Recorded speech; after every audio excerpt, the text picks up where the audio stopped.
오늘 우리에게 주시는 하나님의 말씀 함께 찾아보길 원합니다. 시편 139편 1절부터 10절까지의 말씀입니다.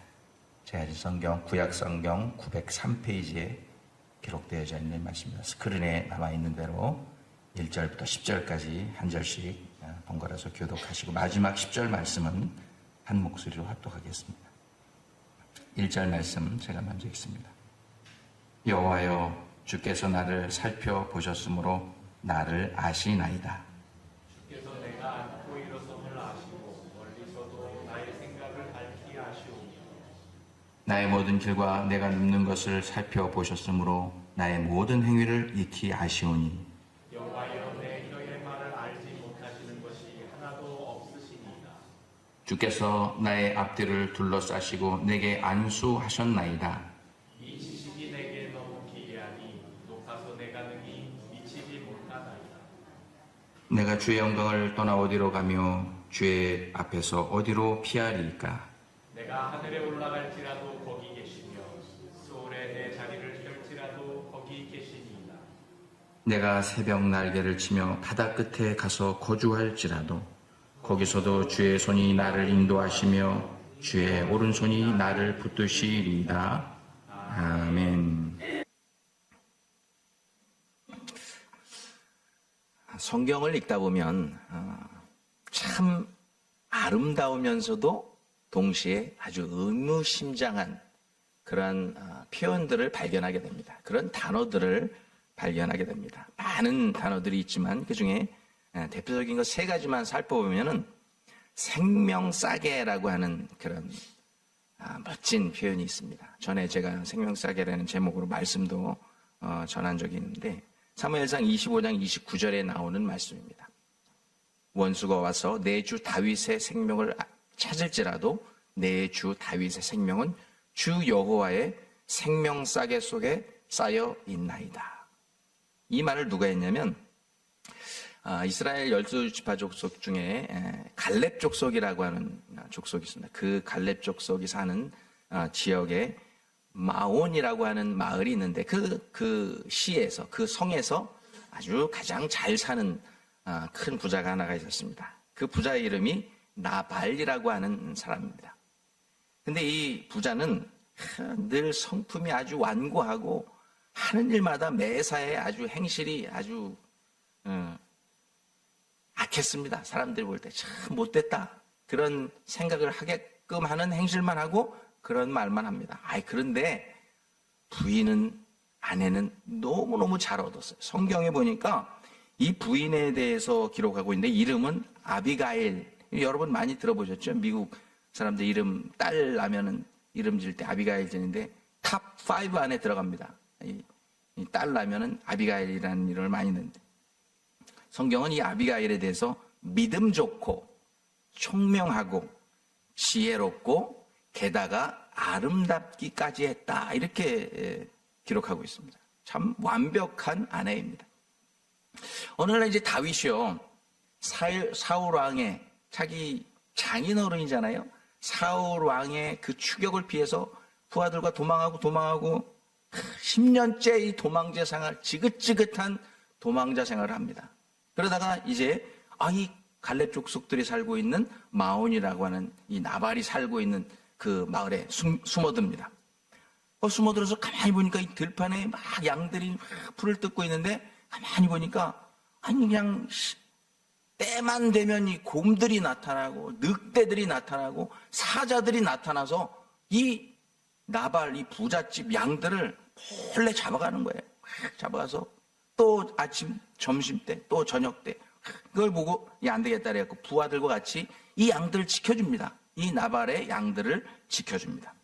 그리고 어느 날 너무너무 도망자로 살다가 배고프니까 이제 장군을 시켜서 수하 부하 장군을 시켜서 우리가 그동안 당신의 양을 이렇게 오랫동안 안전하게 지켜줬으니까 우리 도망자 신세대 우리들에게 먹을 것 좀 조금이라도 좀 보내줬으면 좋겠습니다 하고 메시지를 보냈어요. 그랬더니 나발이 그 메시지를 딱 받자마자 NO! 다음 칸에 NO! 그리고 또 보낸 그 장군을 모욕을 해서 막 수염도 자르고 그래서 모욕을 줘서 보냅니다. 그랬더니 이걸 알고 다윗이 그 착한 다윗이 화가 머리끝까지 확 나가지고 이 나발 이놈의 자식 내가 가서 그 식솔들 다 죽여버리고 그 재산을 다 불살라버리리라. 화가 나가지고 이제 아니 한 나라 임금의 사위잖아요. 이거 알면서도 이렇게 무시를 당하는 거에 대해서 화가 나다. 그래서 부하들을 이끌고 이제 나발의 집으로 갑니다. 근데 이 종들에게서 이 소식을 들은 부인이었던 이 아비가일이라고 하는 아내가 빨리 남편 몰래 가서 막 건포도도 준비하고 빵도 준비하고 떡도 준비하고 먹을 거 포도주를 준비해서 아주 가능한 한 빨리 많이 준비해서 다윗이 오고 있는 길목에서 기다리고 있다가 다윗을 딱 만납니다. 만나가지고 다윗에게 한 얘기가 이 얘기예요. 내 주여, 원수가 와서 내 주 다윗의 생명을 찾을지라도, 여기서 원수는 사울 왕이 될 수도 있고 주변에 많은 다윗을 죽이려고 해하려고 하는 많은 사람들이라고 할 수 있죠. 내 주 다윗의 생명은 주 여호와의 생명싸개 속에 쌓여 있나이다. 이랬더니 불같이 화를 내던 다윗이 이 생명싸개라는 말을 듣고 화가 탁 가라앉습니다. 그리고서 이제 막 먹을 거를 주고 마실 거를 주고 그러니까 저 부하들도 이제 마음이 가라앉습니다. 그리고 다시 돌아갑니다. 다시 돌아갔는데 하나님께서 이 나발이라고 하는 이 부자를 쳐서 죽게 하십니다. 너무 하는 일이 못돼가지고. 그래서 이제 이 나발이 죽자마자 나중에 이제 이 다윗이 또 왕이 됐을 때도 이 아비가일을 바로 불러서 왕비로 삼습니다. 왕비. 다윗에게 여러 아내들이 있지만 그 중에 하나가 됩니다. 이 말 하나, 생명싸개, 다윗이요, 당신은 하나님의 생명싸개 안에 쌓여 있으니까 don't worry, 이 말이 한마디 해가지고 왕비가 된 사람. 이게 말이 얼마나 중요한지 몰라요. 지혜로운 말. 그리고 또 아름다운 표현이 뭐냐면 성경에 보면은 우박창고라고 하는 그런 표현이 있습니다. 우박창고. 여러분 들어보셨습니까? 이게 언제 나오냐면 욥기에 보면 여러 이야기들이 쭉 나옵니다. 억울한 욥도 욥을 세 친구가 찾아와서 네가 잘못했으니까 그러지, 아니야 잘못했으니까 그러지, 서로 이제 논박을 하다가 마지막에 이제 욥이 그냥 지쳤어요. 그래서 죽는 게 낫다. 내가 뭐 잘못한 것도 없는 것 같은데 내가 이 지경에. 그래서 거의 생명의 끝자락에, 거의 인생을 포기한 끝자락에 마침내 하나님께서 나타나셔서 욥과 만나주시고 욥에게 묻는 질문 가운데 나와 있는 거예요. 욥은 자기가 아는 것도 많고 경륜도 많고 내가 왜 이런 일을 당했는지 모르겠다는 거예요. 계속 항변하는 건데 하나님께서 나타나셔서 욥기서 40장 3절에 이렇게 묻고 계십니다. 욥아, 너는 아느냐? 어딘가에 저장되어 있다가 수없이 쏟아져 내려온 세상을 뒤덮는 우박 창고가 있다는 사실을 너는 알고 있느냐? 이 하나님의 질문을 듣고요, 욥이 깜짝 놀랍니다. 처음 들어보는 얘기거든요. 우박 창고가 어디 있나? 이 하나님의 질문에 대해서 욥은 40장 4절에 이렇게 대답합니다. 이 비천한 종이 무엇이라 주께 대답하리이까? 이 무지한 종이, 이 비천한 종이, 우박창고라는 얘기 처음 들어봤는데 그런 것이 어디 있었는지 모르겠습니다, 주님. 하나님께서는 이 욥의 지성을 물어보신, 인텔리전, 네가 얼마나 많이 안다고, 너 그거 알아? 우박창고 있다는 거? 그래, 이 욥은 거기에 대한 입도 뻥끗 못하고 대답을 못하는 거야. 그만큼 우리는 하나님 앞에서 무식한 존재이고 연약한 존재라는 것을 이 우박창고라고 하는 단어 가운데 깨달을 수 있는 것입니다. 아주 의미심장한 표현이라고 할 수 있어요. 그리고 마지막 세 번째 아름다운 표현, 오늘 본문에 나와죠. 새벽 날개라고 하는 그런 표현입니다. 여러분 많이 들어보셨어요. 내가 새벽 날개를 치며 바다 끝에 가서 거주할지라도 라고 하는 표현입니다. 저는 이 새벽 날개라고 하는 표현이 너무 아름다워서 이제 올해로 제가 목회 선교사역 시작해서 목회한 지 딱 30년 목회하는 해입니다. 근데 30년 동안 너무나 많이 사용했어요. 새벽 예배 때 기도할 때도 또 예배 드릴 때도 신방할 때도 상담할 때도 새벽 날개. 새벽 예배 나왔을 때는 기도할 때 하나님 내가 새벽 날개를 치며 주님 전에 이 새벽을 깨우면서 새벽 날개를 치면서 이 자리에 나와서 기도합니다. 주님 응답하여 주시옵소서. 이렇게 이 단어를 썼어요. 그러면 제 심정 속에는 하나님, 내가 그냥 잠도 다 설치고 단잠 자는 거 다 포기하고 그리고 아무도 일어나지 않는 이 시간에 첫 번째 시간에 하나님 앞에 나와서 새벽 날개 치면서 부지런히 주의 전에 나와서 기도합니다. 성도들 위해서 기도하고 교회를 위해서 기도하고 선교지를 위해서 기도하고 병든 자들 위해서 기도하고 기도 요청한 자들 위해서 기도하고 주님 이 기도에 응답해 주시옵소서. 이거 무슨 뜻이냐면 새벽 날개를 치면서 부지런히 그렇게 주님 앞에 일찍 나와서 기도하니까 좀 응답해 주시길 원합니다 하는 그런 뜻이 거기에 들어있었습니다. 그런데 오늘 말씀을 준비하면서 제가 그동안 사용했던 이 새벽 날개를 치며 하나님 앞에 나왔습니다 라는 표현이, 이 단어가 완전히 잘못된 단어 사용이었다는 것을 깨닫게 됐어요. 그리고 제가요 말씀 준비하면서 하나님 앞에 회개를 했어요. 하나님, 그동안 30년 동안 목회하면서 이 단어를 아름다운 단어인 줄 알고 그런 뜻인 줄 알고 그냥 수도 없이 사용하고 하나님께 기도할 때도 쓰고 상담할 때 쓰고 설교할 때 쓰고 했는데 하나님 그런 뜻이 아니었던 걸 이제 깨닫게 해주셨으니 하여튼 주님 용서해 주옵소서 하고 제가 회개 기도를 했다니까요. 회개 기도. 왜냐? 그 이유를 저는 오늘 여러분과 함께 말씀을 통해서 나누길 원합니다. 오늘 우리가 함께 읽은 시편 139편 말씀은 이 말씀이 기록되기 이전에 파란 글씨로 다윗의 시, 찬양자가 인도하는 시, 이렇게 간단하게 그렇게 소개만 하고 있습니다. 그런데 정확하게 말하면 다윗이 왕이 된 다음에 그 성전에 솔로몬 성전, 예루살렘 성전 올라가서 제사를 드리잖아요. 제사를 드릴 때 맨 앞에 찬양 인도자가 되어서 찬양을 제사를 드릴 때 왕이 인도자가 되어서 앞에 나가면서 먼저 찬양을 인도하는 겁니다. 그래서 내가 새벽 날개를 치며 바다 끝에 가서 거주할지라도 하면 또 찬양대 다른 찬양대들이 음악과 함께 그 다음을 우리가 교독하는 것처럼 다 응답 주고 받고 하면서 찬양하면서 올라가는 거예요. 그때 이제 주고받는 그런 교독 찬양시입니다. 교독 찬양시 139편. 근데요 다윗이 20대 후반에 쓴 시예요. 오늘 우리가 읽은 시가 20대 후반에 어떻게 이런 시를 쓸 수 있을까요? 여러분, 이 시편의 이 139편을 별명을 하나 붙여줬어요. 이 신앙인들이 옛날부터 구약시대, 신약시대, 또 성령시대를 살아온 별명을 하나 붙여줬는데 그 별명이 뭐냐면 시편의 왕관이라는 별명을 가지고 있어요. 139.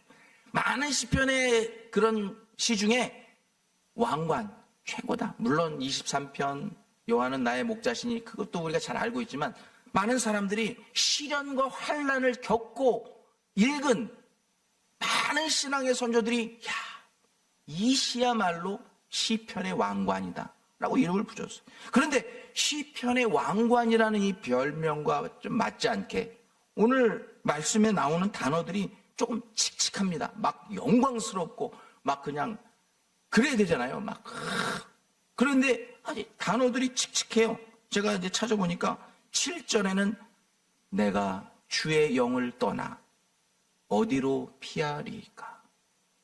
8절에 내가 하늘나라에 갈지라도 내가 스올은 저 밑 무덤을 얘기합니다. 지하 무덤에 갈지라도. 9절에 내가 바다 끝에 거할지라도. 11절에 나를 덮은 흑암이. 19절에는 피 흘리기를 즐겨하는 자들아. 22절에 내가 그들을 심히 미워하니. 이런 내용들이 마지막 24절까지 제가 다 기록 못했는데 계속되고 있어요. 조금 부정적이고 칙칙한 내용들이 주를 이룹니다. 이런 단어들을 보니까 옛날에 제가 전에 학사관 학생들도 가르치고 청년들 성경 공부할 때 청년들한테 성경 공부하기 전에 냈던 퀴즈가 생각이 납니다. 여러분, 여기 뭐 벌써 예문이 쫙 나왔는데, 이 새들 종류의 이름이죠.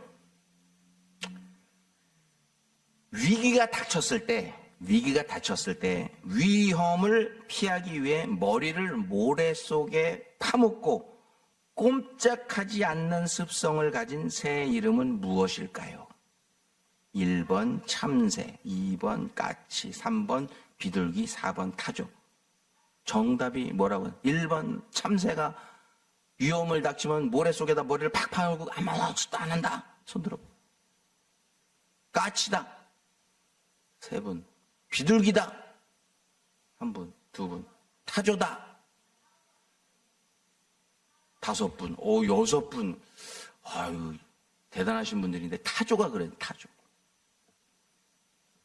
경제학 용어를 보면 오스트리치 신드롬이라고 하는 단어가 있어요. 뭐냐면 타조 증후군이라는 뜻입니다. 이게 뭐냐면 주변에 일어나는 경제적인 어려움이 닥쳐요. 왜 주가가 팍 떨어지고 막 내 집이 막 내려가고 막 이자율이 올라가고 내 주변에 막 이런 경제적인 난관들이 팍 터져요. 그러면 이 경제적인 난관을 딱 맞추면 내가 할 수 있는 게 아무것도 없어요. 그러면 딱 고개를 모래 속에 탁 쳐박고 아무것도 안 하고 이 시기가 지나갈 때까지 아무것도 안 하는 거예요. 이게 경제 용어예요. 타조 증후군, 오스트리치 신드롬. 우리 주변에 특별히 이민의 삶을 돌아보면 이 같은 타조 증후군에 빠져 있는 사람들이 얼마나 많은지 몰라요. 경제 문제가 딱 터집니다. 그래서 급기야 뱅크럽시까지 하는 그런 상황이 옵니다. 그러면요, 아무도 안 만납니다. 아무도 안 만나요. 아무 일도 안 합니다. 그냥 집안에 틀어박혀서 모래 속에 고개를 딱 박고 꼼짝하지 않는 타조같이 살아요.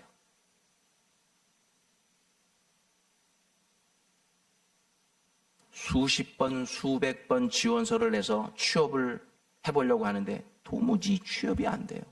내가 하고 싶은 곳에서 일을 못하게 돼요. 그러면 완전히 포기하고 이 타조 증후군에 빠져서 아무것도 안 합니다. 포기하고 살아갑니다.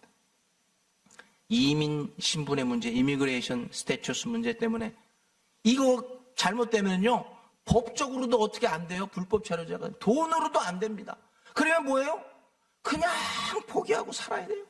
모래 속에 머리를 탁 박고 타조처럼 사는 사람들이 우리 주변에 얼마나 많은지 몰라요. 이거는 해결될 수 있는 문제가 아니에요. 내가 결혼을 안 했으면은 다른 미국 시민권자하고 결혼해서 해결이 되는 문제, 그 외에는 방법이 없어요. 방법. 가정 문제로 창피해서 얘기도 못하고, 자녀의 문제 창피해서 얘기도 못하고, 믿었던 사람한테 완전히 상처를 받아가지고 인간관계의 문제로 타조 증후군에 빠져서 꼼짝하지 않는 그런 이민자들이 얼마나 많은지 몰라요. 특별히 장애 후 자녀를 둔 부모들 이 얘기를 들어보면은요, 소원이 하나 있대요. 소원이. 어머니 소원이 뭐예요? 아버님 소원이 뭐예요? 저는요, 우리 애가 죽은 다음 날 눈 감는 게 내 소원이에요. 여러분, 이게 가능합니까? 먼저 자식 보내고 눈 감는 게 소원이라는.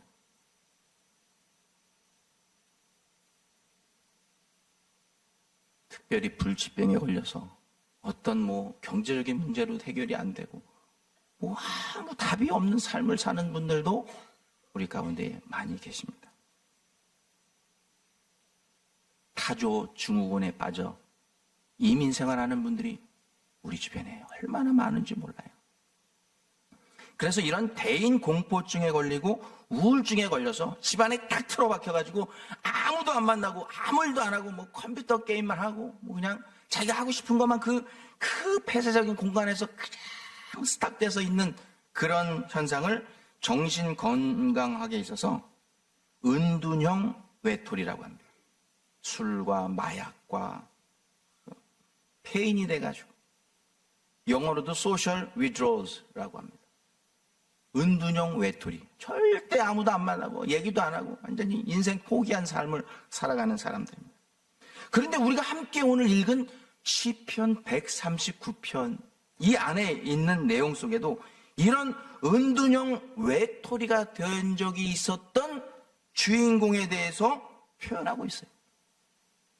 도저히 자기의 힘으로는 벗어날 수 없는 이 현실, 고통의 현실 속에서 방황하는 20대 후반의 이 젊은 다윗이 그 주인공이었어요.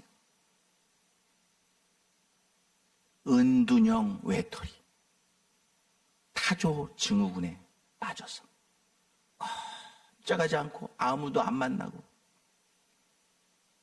이런 고통 속에서 고뇌하고 번민하는 다윗의 모습이 오늘 139편에 나와 있습니다.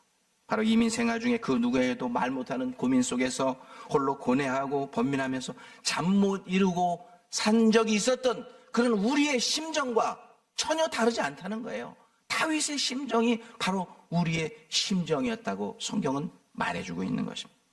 그래서 최근 통계에 보니까 이 타조 증후군 현상 아니면은 은둔형 외톨이 증상에 빠진 한인 이민자들이 이 팬데믹 이후에 급증하고 있다고 합니다. 경제적인 문제가 많이, 특별히 마약 중독에 빠지는 연령층이 전에는 좀 나이가 좀 있으신 분들인데 지금은 그 연령층이 점점 어린 애들에게까지 내려가요. 그래서 피할 수 없는 상황, 견딜 수 없는 환경 속에서 몸부림치다 결국 자살이라고 하는 극단적인 선택을 하는 한인 이민자들이 급증하고 있다는 것입니다. 참 안타깝게 그지없습니다.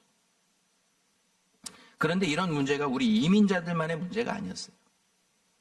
위대한 신앙의 선조였고 구약에서는요 예수 그리스도의 예표라고까지 말하고 있는 이 다윗이 이런 상황에 빠져서 허우적대던 극단적인 선택 앞에 놓였었던 다윗이었던 것을 그 순간에서 안절부절하지 죽을까 말까 안절부절하는 다윗의 그런 인생의 안타까운 순간이 있었다는 것을 우리에게 말해주고 있습니다. 우리는 그것을 사무엘상 20장 3절에서도 찾아볼 수 있습니다. 이렇게 기록하고 있습니다. 나와 죽음 사이에는 한 걸음 뿐이니라. 죽으려고 성벽에 올라가서 한 걸음만 내돌리면 그 성벽에서 떨어져 죽습니다. 그 산에서 떨어져 죽어요. 그 바다 결벽에서 떨어져 죽습니다. 나와 죽음 사이에는 한 걸음 차이다. 한 걸음만 내돌면 난 죽음이고 그냥 여기 서 있으면 사는 거예요. 현대어 성경은 이렇게 번역하고 있어요. 나의 한 발은 이미 무덤 속에 들어가 있다. 나는 이미 반은 죽었어. 그런 뜻입니다. 도저히 내 힘으로는 버틸 수 없고 견딜 수 없는 현실에서 방황하는 다윗의 모습. 혹시 여러분의 이민생활 가운데 신앙생활하는 가운데 이 다윗과 같이 나와 죽음 사이에는 한 걸음뿐인 그런 상황, 나의 한 발은 이미 무덤 속에 들어가 있는 그 상황을 여러분 맞닥뜨린 적이 여러분 가운데 있으십니까? 아니면 지금 그런 상황 가운데 놓여 있으신 분이 여러분 가운데 계십니까? 그렇다고 하면 자신이 해결할 수 있는 이 능력 없던 아무 일도 없었던 이 다윗이 그 어려움을 극복하고 하나님 앞에 고백하며 썼던 이 시편 139편의 말씀을 통해서 도무지 풀려진 인생의 문제들을 해결함 받고 믿음으로 돌아갔던 이 다윗의 이야기를 통해서 여러분도 오늘도 인생의 문제들을 해결하고 돌아가실 수 있는 여러분 되시기를 주님의 이름으로 축원합니다. 여러분 다윗이 누굽니까? 태어나면서부터 멋진 신앙인이었습니다. 요즘 말로 하면 모태신앙. 태어나면서부터 오죽했으면은 사무엘이 그 집에 와서 아들들 중에 차기 왕을 뽑으러 왔겠어요. 신앙으로 아주 그냥 똘똘 뭉친 가문입니다.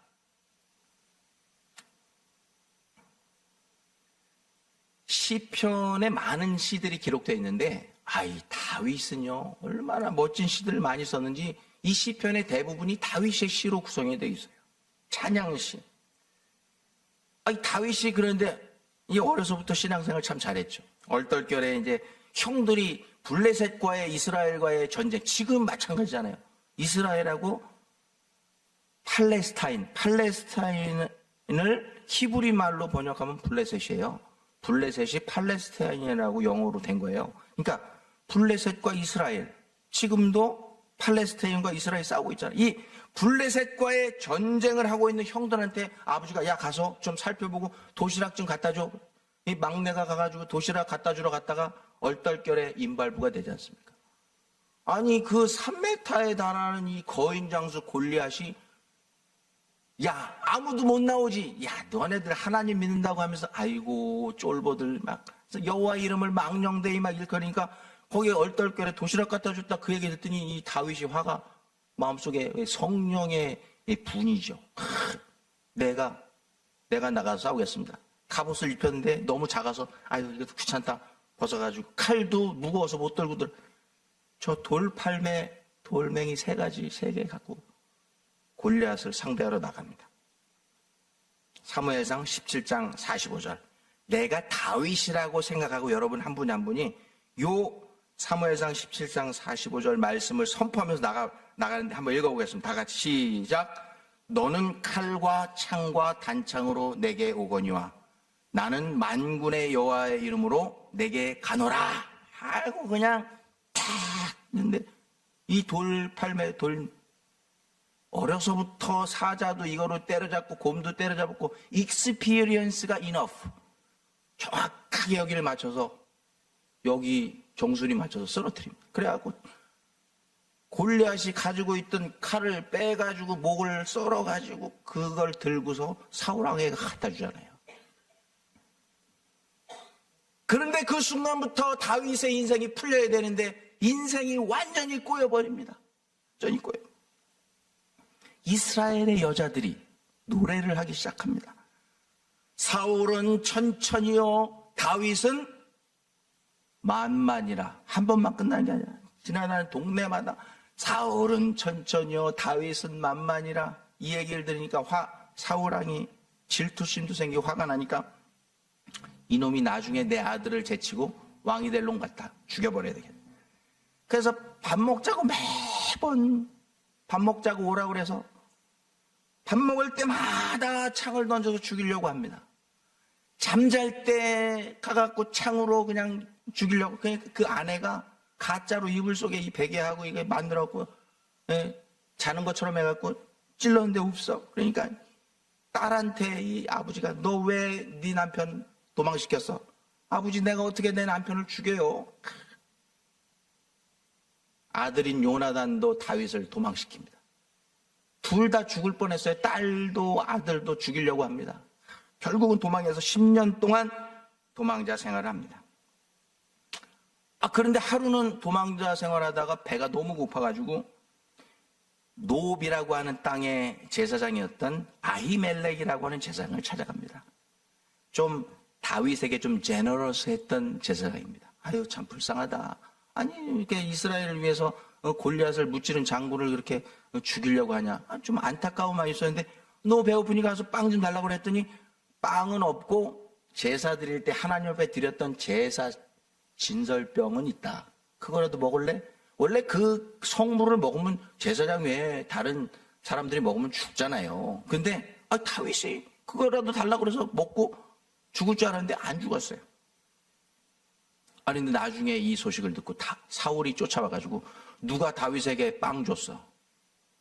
제가 줬는데요. 그냥 단칼에 제사장이고 뭐고 필요 없습니다. 단칼에 그냥 제사장을 찔러 죽입니다. 그리고 그 성에 있는 성지자들 다 죽여버립니다.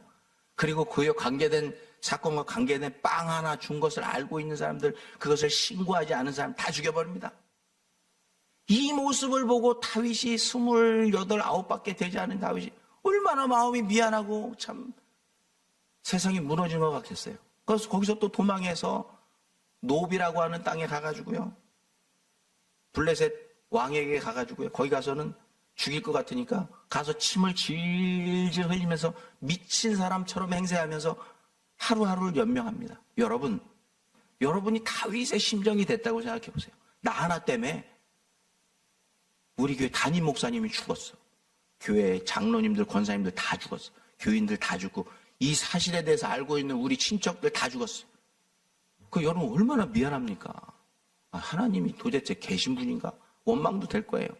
그리고 또 다른 데로 도망갔는데 거기 가서는 정상인이면은 이놈이 왜 왔나 그러고 죽일까봐 침을 질질 흘리면서 개같이 침 질질 미친 사람처럼 행동하면서 하루하루 그 음식을 얻어서 먹고, 여러분 이런 삶을 사니 죽고 싶겠습니까? 살고 싶겠습니까?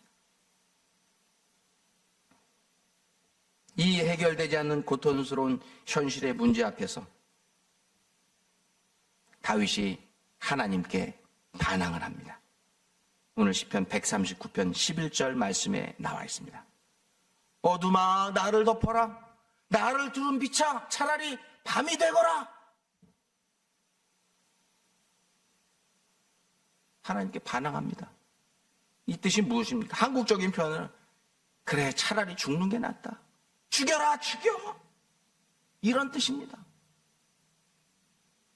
이런 해결되지 않는 문제, 그래서 다윗은 선택을 합니다. 오늘 말씀 139편 9절에 그 말씀이 나옵니다. 내가 새벽 날개를 치며 바다 끝에 가서. 내가 새벽 날개를 치며 바다 끝에 가서. 저는 이 표현이 아름다운 표현인 줄 알고 많이 사용했다 그랬잖아요. 이 말씀을 준비하다 보니까요, 새벽은 히브리 말로 칸페이입니다. 칸페이, 날개는 샤하르. 칸페이 샤하르, 새벽 날개. 그럼 멋있어 보이는데 이것은요, 이스라엘 사람들만 정서적으로 이해할 수 있는 표현이에요. 우리는 이해 잘 못하는 표현. 더 이상 잠 못 이루는 밤에, 새벽에 잠도 오지 않고 다음날 해 뜨는 것이 두려워요. 날이 밝는 것이 두려워. 그래서 새벽이 될 때, 동이 틀 때 보면 이스라엘의 그 지중해에서 동이 뜨면은 해가 뜰 때 바다 위에 하는 그런 노을 그런 게 보이잖아요. 이렇게 해가 뜰 때 오른쪽 왼쪽으로 나른나른하게 그 막 아지랑이 올라오는 것처럼, 그것이 새 날개처럼 보이는 거예요. 새 날개처럼. 새벽이 밝아올 때 새 날개 치는 것처럼 저 새벽 날개를 타고 내가 저 바다 끝에 가야 되겠다. 이게 무슨 뜻이냐면요, 그 당시 사람들은 그 지구의 모양이 이렇게 원쟁반이라고 생각했어요. 지구가. 그래가지고 저 바다 끝에 가면 똑 떨어져 죽는다고 생각했어요. 이것을 알게 된 것도 500년이 되지 않아요. 우리 사람 500년 전까지만 해도 다 그렇게 생각하고 살았어요. 그래서 배 타고 가서 저 끝에가 없어지면 뚝 떨어져 다 죽는 줄 알았어요. 그리고 하늘에는요, 이렇게 또 원반형으로 이렇게 하늘이 생겨가지고 거기에 해, 달, 별들이 이렇게 여기 등 달려있는 것처럼 이렇게 하늘에 달려있다고 생각했어요. 그래서 다윗이 내가 새벽 날개를 치며 잠 못 이루고 도저히 다음날 아침이 밝아오는 것이 두려워서 새벽 날개를 치며 저 바다 끝에 가리라. 무슨 뜻이냐면요, 나는 오늘 새벽 동트기 전에 죽으러 갈 거야. 그런 뜻입니다. 이 현실을 나는 도저히 받아들일 수 없어.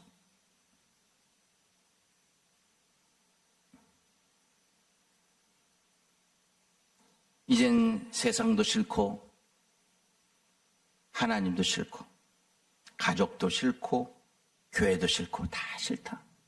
나는 그냥 저 세상 끝에 날아가서 죽어버릴 거야.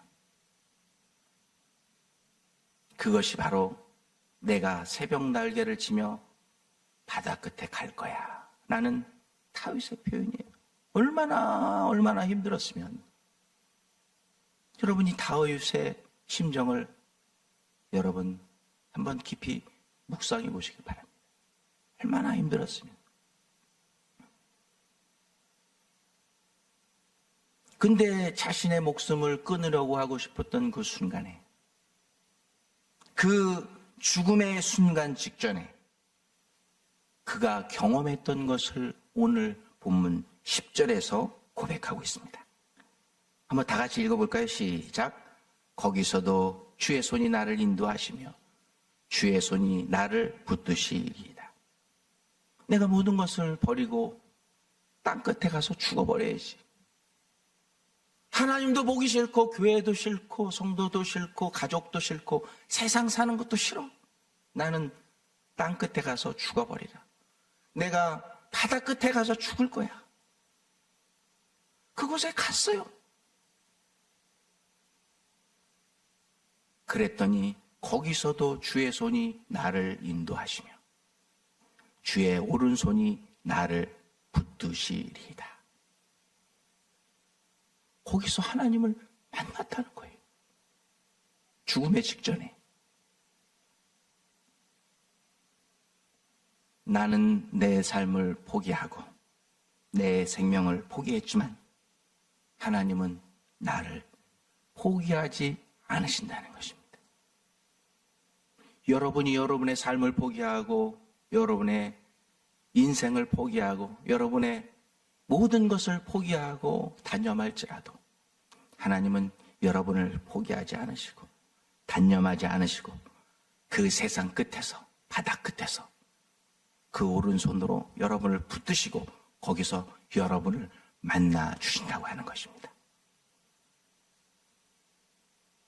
그런 경험을 하고 믿음으로 돌아와서 다윗은 이런 고백을 합니다. 오늘 본문 함께 읽지 않았지만 마지막 절입니다. 우리 다 같이 읽어보겠습니다. 시작. 하나님이여 나를 살피사 내 마음을 아시며 나를 영원한 길로 인도하소서. 사랑하는 성도 여러분, 말씀 맺기를 원합니다. 혹시 지금 여러분 가운데 다윗과 같이 해결되지 못하는 그런 인생의 문제 앞에 놓여 있습니까?